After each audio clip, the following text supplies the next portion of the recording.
कवने ही माँ से मैया मुजिया कटवली हो, कवने माँ से ना हो, कवन माँ से ना मैया बीनेली डलरिया हो, कवन माँ से ना मैया बीनेली डलरिया हो, कवन माँ से ना फागुन माँ से मैया मुजिया कटवली हो, कि चैत माँ से ना हो, कि चैत माँ से ना मैया बीनली डलरिया हो, कि चैत माँ से ना हो, कि चैत माँ से ना बीनली डलिया मैया कैली तैयारिया हो, कि चली भैली ना हो, कि चली भैली ना मलहोरिया फुलवरिया मैया चली भैली ना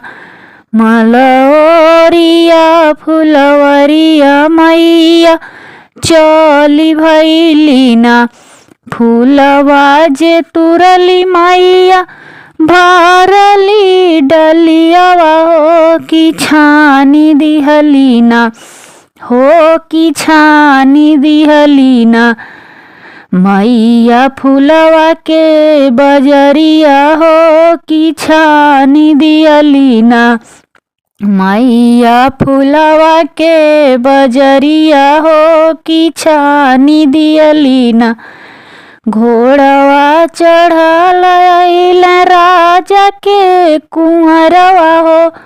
मोलावे लगल ना हो, मोलावे लगल ना माई के फूल के डलियावा हो, मोलावे लगल ना माई के फूल के डलियावा हो, मोलावे लगल ना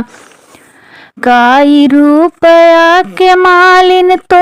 हरी डलियावा हो, कि काई रुपया ना, कि काई रुपया ना मालिन तू हरी सूरतिया हो, कि काई रुपया ना ई मती जनिहा राजा बानी हम अकेले हो, कि हमारे सथवाना हो, कि हमारे सथवाना बाण भैया हो, कि हमारे साथे ना बाण तीनों भैया हो, कि साथे हमारे ना बाहिया जे धर विराजा होइब कोढ़ी कैवा हो, आचरवा धरबना हो, आचरवा धरबना होई जरी के होइब जय छरवा हो, आचरवा धरबना एतना बचन राजा सुनहि न पावेल, कि ठाढ़ गिरल ना हो, कि ठाढ़ गिरल ना